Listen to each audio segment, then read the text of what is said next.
Discussion YouTube channel সকলকে স্বাগত। আজকের ভিডিওতে আপকামিং পরীক্ষা ডাব্লিউপি, কেপি, ক্লার্কশিপ পরীক্ষায় আসতে পারে এমন 20টি প্রশ্নোত্তর আলোচনা করব। তোমরা ভিডিওটি প্রথম থেকে শেষ পর্যন্ত দেখতে থাকো। আজকের প্রথম প্রশ্ন, ভারতের স্বাধীনতা আইন কবে গৃহীত হয়? ভারতের স্বাধীনতা আইন কবে গৃহীত হয়? জুন 1946 সালে, আগস্ট 1946 সালে, জুলাই 1947 সালে, জুলাই 1948 সালে। সঠিক উত্তর হবে অপশান সি, জুলাই 1947 সালে। ভারতের স্বাধীনতা আইন গৃহীত হয়েছিল 1947 সালের 18 জুলাই। পরবর্তী প্রশ্ন, সিধু ও কানুর নাম কোন আন্দোলনের সঙ্গে যুক্ত? সিধু ও কানুর নাম কোন আন্দোলনের সঙ্গে যুক্ত? সঠিক উত্তর হবে অপশান সি, সাঁওতাল বিদ্রোহ। সাঁওতাল বিদ্রোহ হয়েছিল 1855 সালে। পরবর্তী প্রশ্ন, টোটো হলো এক প্রকার আদিম আদিবাসী যাদের পাওয়া যাবে যে রাজ্যে, সেটি হলো উড়িষ্যা, ঝাড়খণ্ড, পশ্চিমবঙ্গ, তামিলনাড়ু। সঠিক উত্তর কী হবে? সঠিক উত্তর হবে অপশান সি, পশ্চিমবঙ্গ।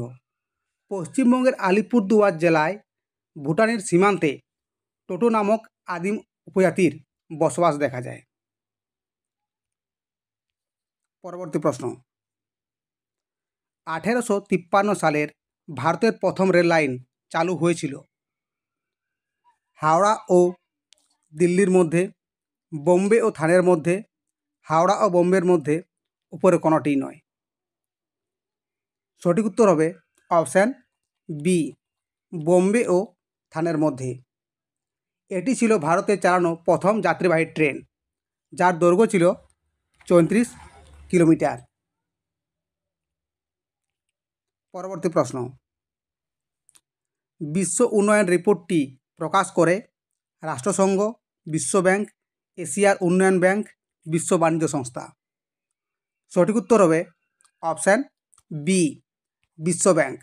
বিশ্বব্যাংক বিশ্ব উন্নয়ন প্রতিবেদনটি 1978 সাল থেকে প্রতি বছর প্রকাশিত হয়।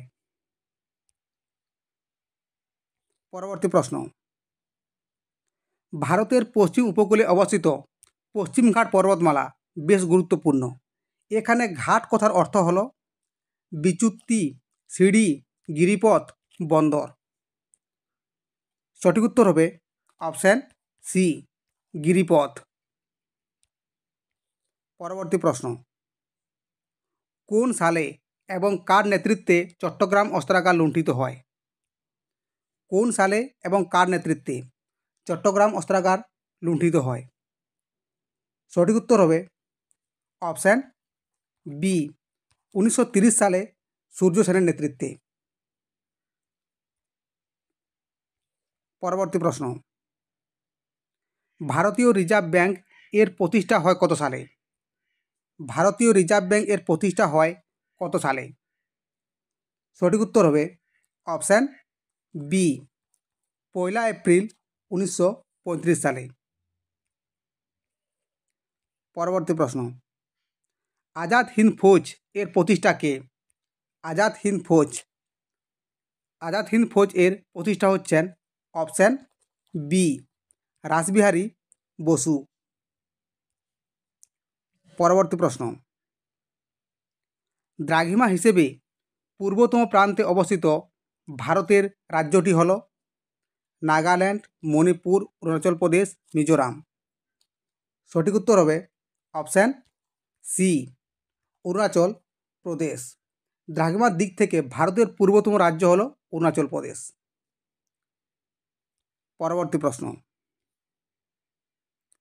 কোন আন্দোলনের শুরুতে গান্ধীজি কারেঙ্গিয়া মারেঙ্গে ডাক দিয়েছিলেন? কারেঙ্গিয়া মারেঙ্গে কোন আন্দোলনের শুরুতে ডাক দিয়েছিলেন? সঠিক উত্তর হবে অপশান বি, ভারত ছাড়ো আন্দোলন। ভারত ছাড়ো আন্দোলনে কারেঙ্গিয়া মারেঙ্গে ডাক দিয়েছিলেন মহাত্মা গান্ধী 1942 সালে। ভারত ছাড়ো আন্দোলন হয়েছিল 1942 সালে। পরবর্তী প্রশ্ন, প্রথম কোন ভারতীয় জ্ঞানপীঠ পুরস্কার পেয়েছেন? প্রথম কোন ভারতীয় জ্ঞানপীঠ পুরস্কার পেয়েছেন? সঠিক উত্তর হবে অপশান এ, জি শঙ্কর করুপ। জ্ঞানপীঠ পুরস্কার প্রথম দেওয়া হয়েছিল 1965 সালে।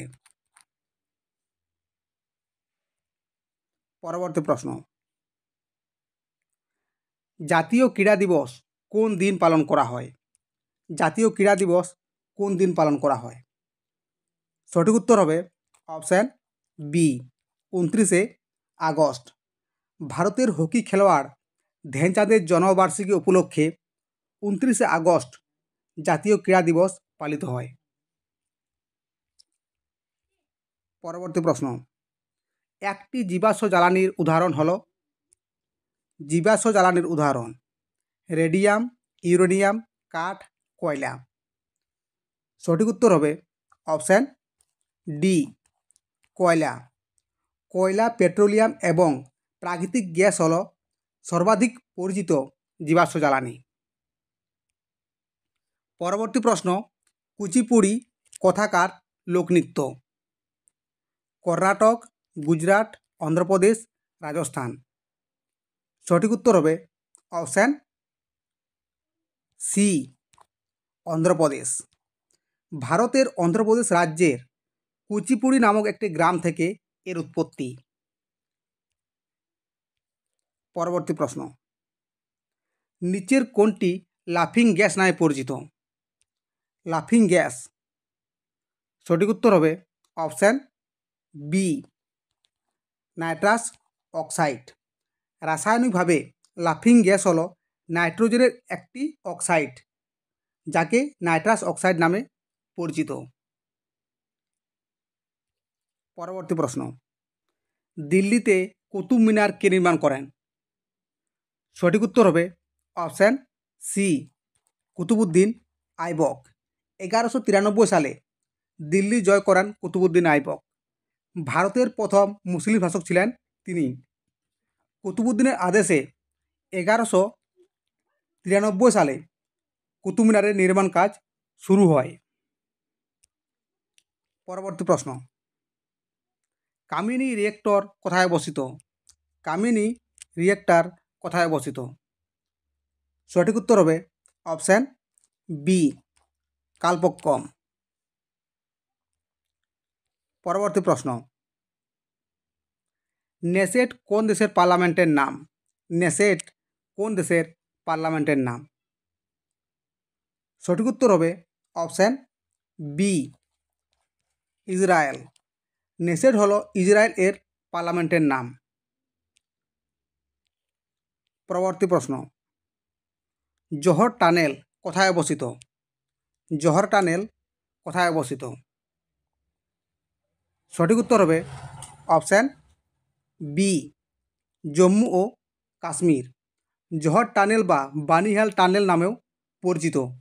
এটি জম্মু ও কাশ্মীরের ভারতীয় কেন্দ্রশাসিত অঞ্চলের একটি সড়ক সুড়ঙ্গ, যার দৈর্ঘ্য হচ্ছে 2.85 কিলোমিটার। ঠিক আছে বন্ধুরা, আজকের ভিডিওতে এই পর্যন্তই। দেখা হচ্ছে পরবর্তী ভিডিওতে। Thanks for watching.